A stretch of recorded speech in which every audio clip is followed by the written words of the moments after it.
Welcome to Truth Meets Fiction, your home for timeless stories, unforgettable characters, and the kind of content that stays with you long after the credits roll. Whether it's fact, fiction, or somewhere in between, you'll find it here. Let's begin. For the safety of your smile, use Pepsodent twice a day. See your dentist twice a year.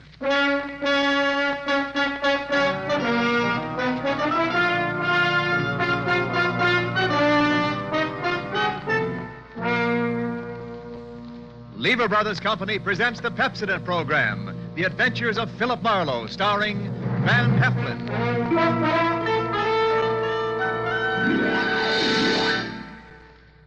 Philip Marlowe, the famous private detective of Murder My Sweet and The Lady in the Lake, created by Raymond Chandler, brought to you on the air by Pepsodent, and starring MGM's dynamic young actor, Van Heflin.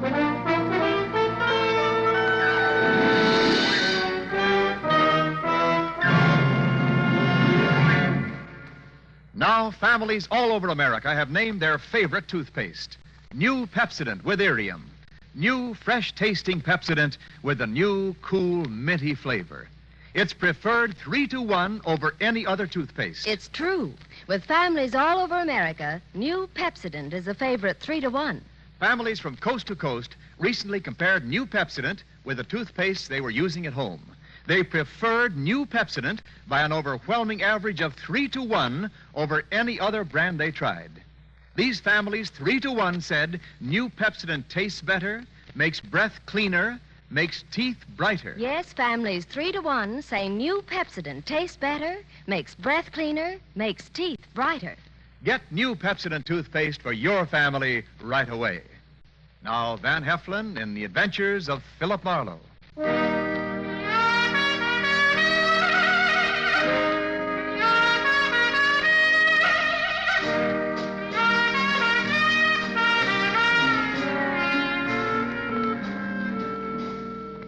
Hollywood after midnight is like any other city after midnight. Night moves in and the city becomes hushed and stealthy. The nightclubs close up one by one, but now and then the police whistle and the prowl car sirens serenade the sleeper. If you've got any cop in you at all, you get on edge and you have to get dressed and go out and walk it off to relax.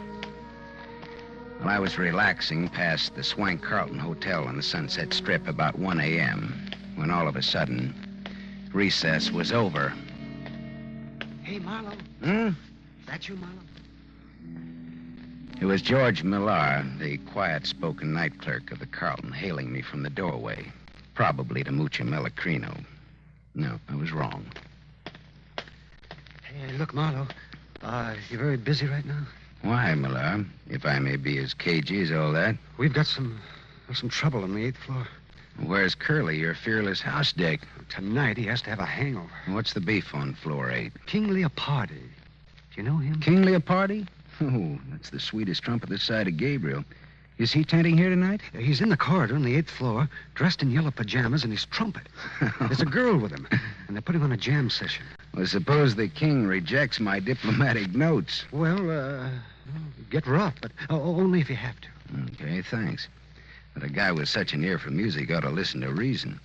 All right, I'll be down 5 minutes, Millar.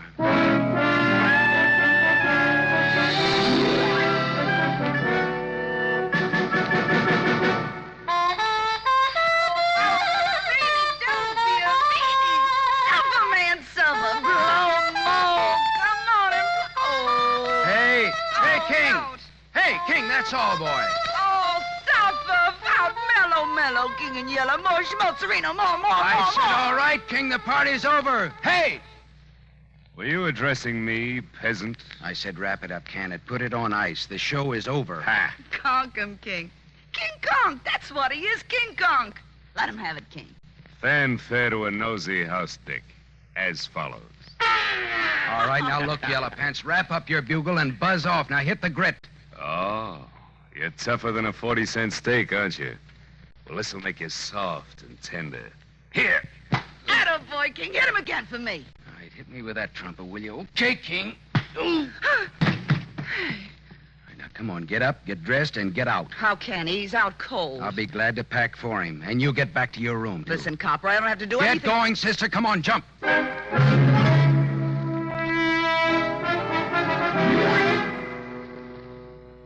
The door to room 815 was ajar. I went in and began tossing a lot of that yellow silk that the king liked so well into his suitcases.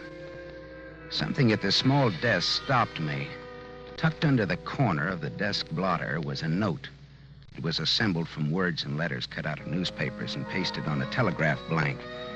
It said, 10 grand by Thursday night, Leopardi, or else.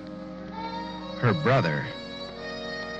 I slipped the note in my pocket and went out in the corridor just as the king staggered past me into his room. I could get an infection from the dirty look he gave me as he slammed the door after him. The door 2 suites away opened a crack and then shut again very quickly. I went over and knocked. Beat it, Copper. I want to talk to you. I don't want to hear from you. Okay, here I come, sister. Ready or not? I'll blow you down, so help me, I'll let you have it. Lay that pistol down, babe. Come on, Get out come before on. you pick up weight you didn't count on. And what would the little girl be doing with a .25 automatic, I wonder? A girl needs protection with insects like you around. Look, what's your name? Little Bo Peep. Okay, but what does little boy Blue with the horn mean to you? I admire his work. Do you know King Leopardi? No. Well, what are you doing in a place like this? I can tell you can't afford it. What's your angle? I won a soap contest. All right, baby. You want it that way? What are you going to do? I'm going to make a phone call. It won't cost you a nickel. Hello, desk. Millar, it's Marlowe. I'm calling for the lady in room 811. She's checking out.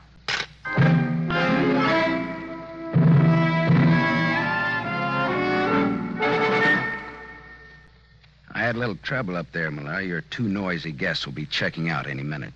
Okay? Oh, well, I hate for things to happen on my shift. Well, the king bopped me with his bugle, and the girl had a gun. Gee, nice people. Yeah, how come you put a floozy like that girl so close to the king? Well, I didn't. Another Quillen, thing. the day man did. Look, there was a receipt for rent to Miss Marilyn Delorme on the telephone table in her room. Well, that wasn't the name she gave Quillen. Apartment 211, Ridgeland Apartments, Cord Street, L.A. She lives right in town in a cheap neighborhood, but she checks in here at a price she can't afford and gives a phony name. Now, why? Why?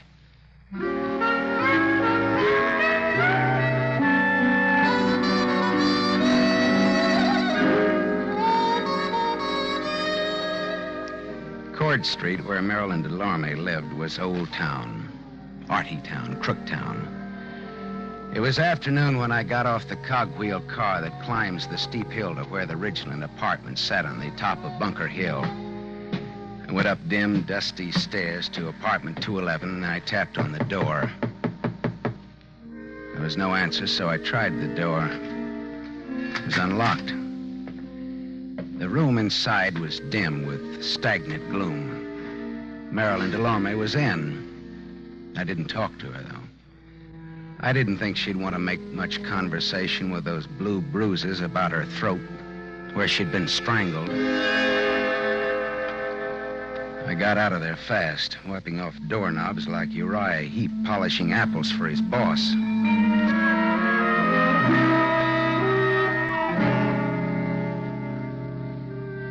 I found King Leopardi at his job at the Club Belvedere. He was relaxing at a table in the bar with a kind of a girl commonly referred to as a knockout. She looked tall, and her hair was the color of a brush fire seen through clouds of dust. I pulled in my chin and then walked over to the table. Hello, Leopardi, old maestro. You remember me? I'm sorry, I can't say that. Why, you dirty keyhole snooper. King, please don't start anything You again. left a certain little note in your hotel room last Get out, night. dime a dozen. That wasn't all. That dame with you I last said night. beat it. King, sit down. Beat it and take this with you. There's not much snap in that punch, King. Would you like to try it again? I have had some drinks. I'll see you later when I'm okay. See you later, too, Dolores, after the floor show. I'm sorry, Miss... Sit down. You've made us conspicuous enough as it is. Now, wait a minute. Sit Look, down. Let's get... All right, thanks. Well, that's what I get for being a little gentleman and letting him pepper me without a comeback. Oh, he's always spoiling for a fight. The king just can't control these dukes, can he? You better have a drink. All right. Coke with bitters. That's what I love about Hollywood. You meet so many eccentrics. Yeah, but you see, I'm the kind of a guy who starts with a short beer and wakes up in Shanghai with a full beard. Is this on me or is it on you? Well, that depends. Well, how's champagne? Mum's cordon rouge, shall we say, huh? It's on you. It's on me. Coke with bitters. How did you get to know King Leopardi? Oh, I just happened to throw him out of his hotel last night. Oh, house detective, huh? No, filling in for a friend. Philip Marlowe, private investigator's the general tag. Oh. How did you happen to get to know the king? I once sang in his band, but not for long. Well, then, look, tell me, would it be hard for a woman to get to him? Only if he was surrounded by a wall of fire. If the woman had a gun? Why? Well, I found this threat note on his desk last night. It asked for $10,000 or else, and it's signed her brother. Well? Well? Yes. A woman with a gun could get to him, and everybody would give her a great big hand. Mm-hmm. Well, I'll skip that Coke and bitters and say good day and thank you, Christabel. The name is Dolores. Oh, good afternoon, Miss Drury. Chiozza. Dolores Chiozza. Oh, Chiozza. Fare thee well, Miss Chiozza. Formal, aren't you? So long, Dolores. So long, Philip. If I hear of anything, I'll toss it your way.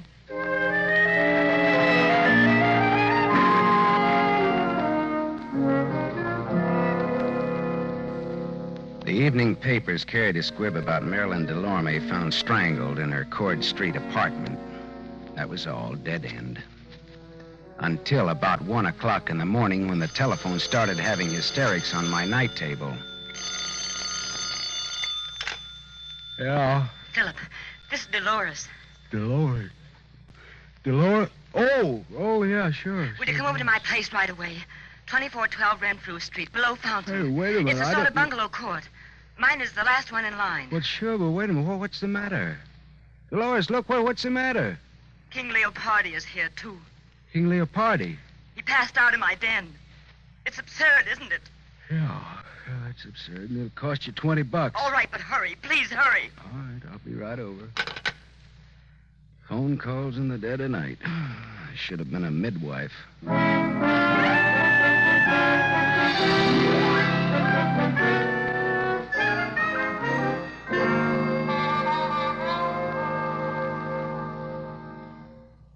Oh, come in, Philip. I'm sorry I woke you at this hour. That's okay. I always get up around this time anyhow to take my bitters and answer phone calls. Where is he? May I have a cigarette? Sure. Thanks. Right.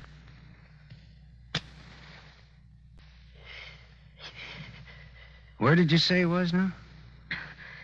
In my den. Oh, Philip. Philip, he isn't drunk at all. Did you really think he was drunk? He's dead. What? The king is dead. Long live the... With my gun. Well, good for you. The lady wins the large Cupid doll. Hey, come on, let's go and look at him.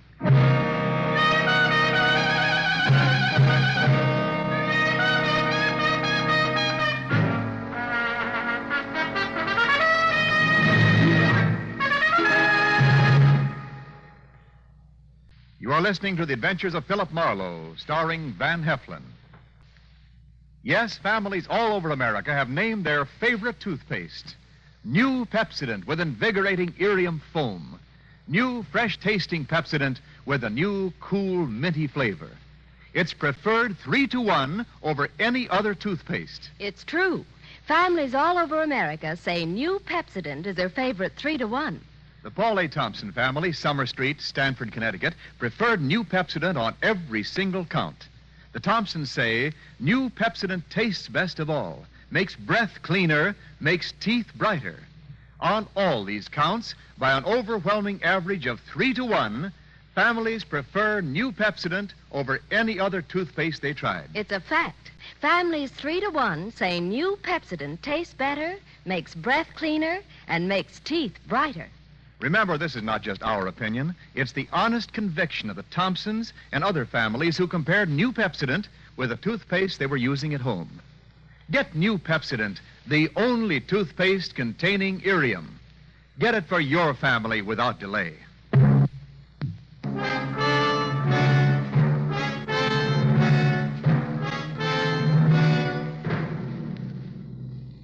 We continue with The Adventures of Philip Marlowe, starring Van Heflin, who appears by arrangement with Metro-Goldwyn-Mayer, producers of The Hucksters, starring Clark Gable.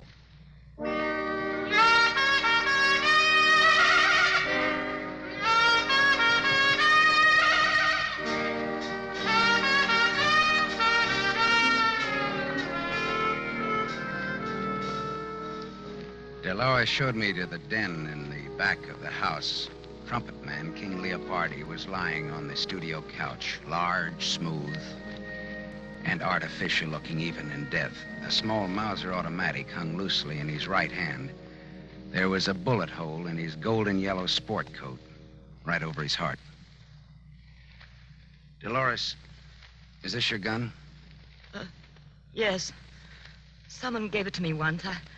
I don't even know how to use it. Oh, no. Oh, I don't expect you or anyone to believe me. Don't expect anything. Just tell it. Well, I was out late. I sing at KFQC on a late 15-minute program. Agatha and I got home about 11:30. Who's Agatha, the cat? My maid.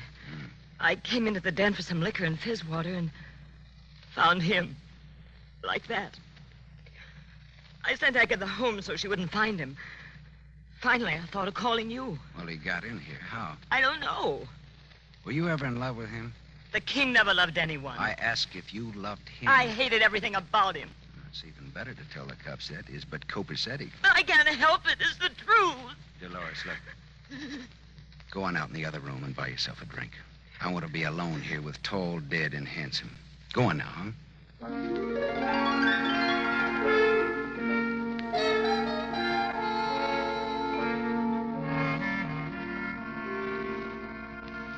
After Dolores had taken her white face out of that room, I could work better. I went through the king's pocket and found his key ring. One key fit very nicely in the lock of the back door. I went to the living room where Dolores was huddled against the arm of the Davenport trying to become a part of the pattern. Dolores, how long has Agatha been with you? 2 years. Did you ever steal anything from you? Small things, that's all. Pair of nylons now and then. I didn't mind why. Well, she sold a key to somebody. A key to this apartment. Oh, what's the difference, Philip? We're wasting time. I'm done for as a nice person. They'll think it was a lover's quarrel and I shot him. Or that he shot himself over me. Well, you don't die from the latter, though. Your reputation does. And I care about what people think of me. Yeah. Well, that's what makes me for you again, lady. Thanks, Philip. Now, look, suppose you give me a description of Agatha and tell me where she lives. I want to talk to her. Tonight.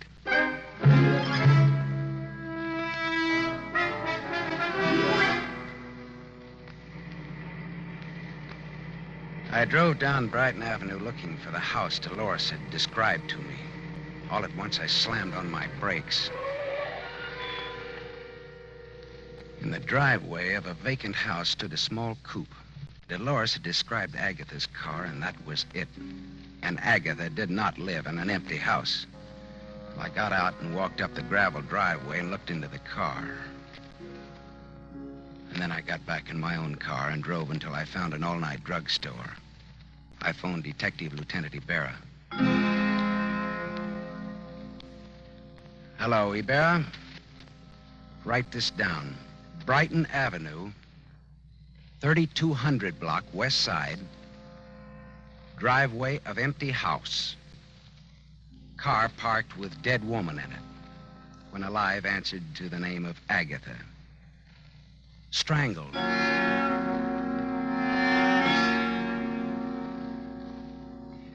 I went back to the Carlton Hotel where it all started the night before. Quillen, the head day clerk, was on night duty. That surprised me a little bit. It was 2 a.m. and very empty, very quiet in the lobby. That was fine. Well, if it isn't Marlowe, the old clues man. A good morning, and tripe like that. Hello, Quillen. Look, how come you're on duty? Millar went on vacation this a.m. His brother has a cabin at Crestline on the Arrowhead Road. Well, I didn't even know he had a brother. Now you know. Quillen, look, how come an old hotel man like you registers floozies like that Marilyn Delorme on the same floor with people like King Leopardi? What? You heard me, mine host. I didn't register the girl or Leopardi. Millar did. What? You heard me. Well, why was the room between their rooms empty last night in times like these? Millar had it marked on change. Plumbing out of whack or something. Why? Oh. Well, here's why. A lad with a pass key could have gone into that room and then unlocked the 2 connecting doors. And then you could have run a bus service between the girl's room and Leopardi's. What are you driving at? That girl in 811 had a gun and Leopardi had a threat letter last night. Now, here's what I want you to do. Call the hotel where Leopardi's staying now and ask if he's there. Why? Because. Good enough? Best reason in the world. Wife always uses it. Wait here.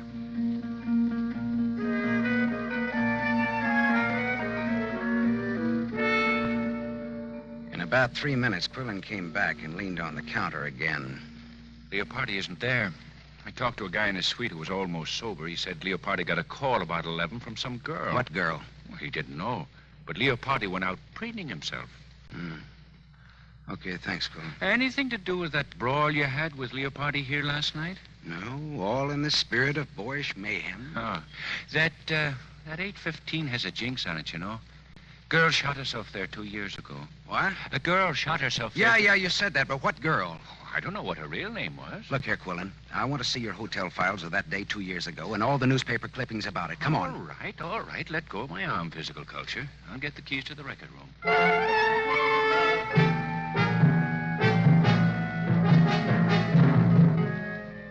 I read the hotel files of that day 2 years ago, and I read the newspaper clippings of that suicide in 815. Then I asked Quillen just where George Millar's brother had his cabin in the mountains.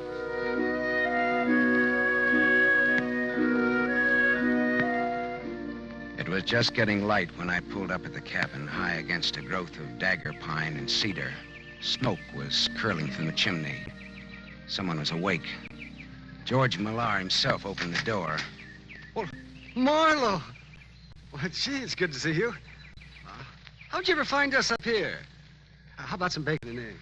The answer in my brief Marlowe morning manner is yes. Well, that's swell. I'll wake up my brother and we'll all eat together, huh? You don't have to wake me up. I'm up. Oh, hello, Gaff. Who's your friend, George? Oh, Gaff, this is Philip Marlowe. You've heard me talk of him. How are you, Marlowe? Gaff Tally. That the name? Yeah, my brother. That's his fighting name. He used to be a heavyweight boxer. Fighter. Boxers dance. Fighters fight. Let's get coffee started, huh? Marlowe's hungry. Yeah, say, I've had a busy night. King Leopardi's been bumped off. Bumped off? Lowbrow killed. Vernacular for murder. The king is dead, though. Where? How did? In a girl's apartment. Nice girl, too. The old suicide gag. But it could ruin the girl. Oh, gee, that's lousy. Yeah, but it won't work. It was murder. What makes you think it was murder? Well, Gaff, the way I cased the job, the kill was supposed to have been pulled in his room 815 at the Carlton Hotel night before last. Is that a fact now? Yeah. I spoiled it by giving the king the merry heave-ho before the girl in 811 could get to him. Didn't I, George? I guess you did, Marlowe. Yeah. Of course, it would have been poetic justice if King Leopardi had been killed in the same room where a girl committed suicide 2 years ago, registered as Mary Smith. Usual name, Eve Tally. Did you hear that, Gaff Tally? Eve Tally. I heard it, Marlowe. So he had a sister named Eve, shot herself in 815 at the Carlton. So what? So, George here told me that Quillen registered that professional gun girl in 815 night before last. Oh, no. George registered her. So? So George kept the room between the girl and Leopardi vacant. When everything was quiet, he'd open the communicating doors, and Marilyn Delorme would walk into the king's room, muffle her .25 in a pillow, and shoot the king in his sleep. How am I doing, boys? Fine, Marlowe. How am I doing? Gaff, Put away that gun. I'll bet you even checked on 118 Cord Street. I found Marilyn Delorme strangled. She knew too much. For a few bucks, you boys got Agatha to call Leopardi last night from the radio station and pretend she was Dolores with an interesting invitation. The king always had a yen for Dolores, and he came running. You shot the king before Dolores came home and left him in her den. Then Gaff got rid of Agatha. She knew too much, too. Leopardi was the worst kind of a rat, Marlowe. We loved our sister. She fell for him, and he threw her out. She killed herself. Now, what would you do, Marlowe? Take his gun, George. Don't get between us or behind him. This 45 goes right on through. I'll have to take your gun, Marlowe. Well, always treat it like your own, won't you, George? Got it, George? I've got it. Stand out of the way. Does it have to be this way, Gaff? Yeah, it has to be this way. Sure, George and Gaff, the avengers of innocent girlhood in their righteous indignation. Shut up, Marlowe. Lynch mobs, tar and feather merchants, and other laws unto themselves take notice. George and Gaff, they wrote the book. Say your prayers, Big Mouth. Hey, Gaff, there's been enough killing. Get out of the No, way. Gaff, I won't. I swear I'll let you have No, it, too. Gaff! I'm warning you. Goodbye, Gaff.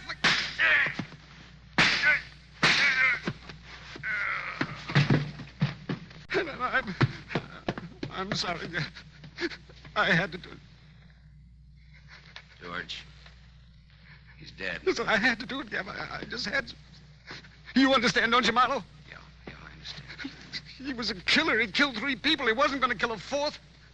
I wanted to finish Leopardo out in the open and take what came, but Gaff tried to do it cute. I didn't know Leopardo was dead until you told me, Marlowe. I believe you, George. Yeah. Here's your gun back, Marlowe. It shoots fine.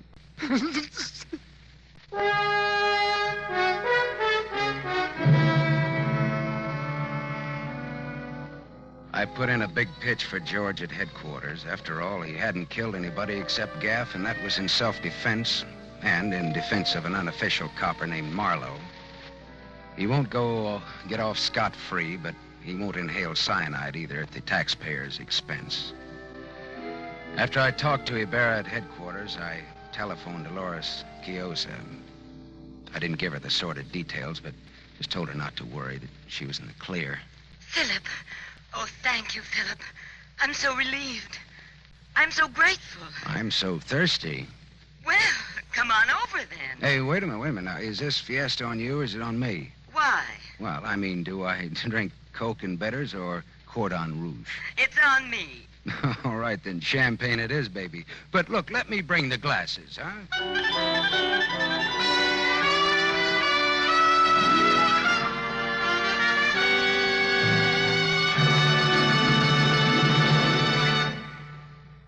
You have just heard Van Heflin, starring in the new mystery series, Raymond Chandler's The Adventures of Philip Marlowe, brought to you by the Lever Brothers Company, makers of Pepsodent. Van Heflin will return in just a moment.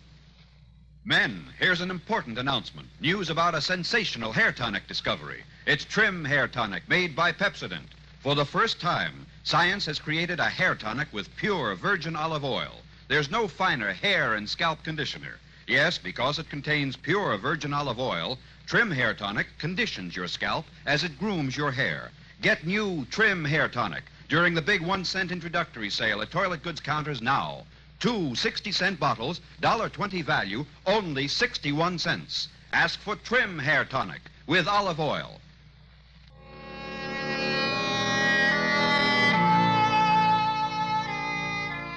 Now, concerning next week's show, here's our star, Van Heflin. Philip Marlowe crouched in the darkness of Beverly Glen and waited for those footsteps to come closer. And then all at once, the Sandman hit him without bothering to remove the sand from the sandbag. And when Marlowe woke up in the morning, his wallet and his gun were gone.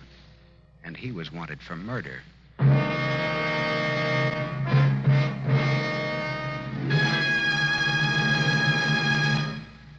Tonight's story was adapted by Milton Geiger from The King in Yellow by Raymond Chandler, creator of Philip Marlowe, the screen's most famous private detective.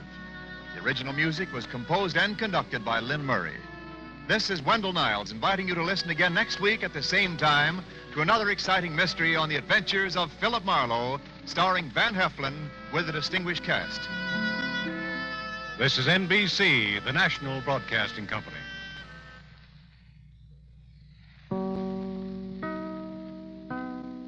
Every story leaves a trace, some in history, others in the shadows. If this one made you think, question, or shiver just a little, you're in the right place. This is Truth Meets Fiction. Until next time, stay curious, stay sharp, and don't believe everything you're told.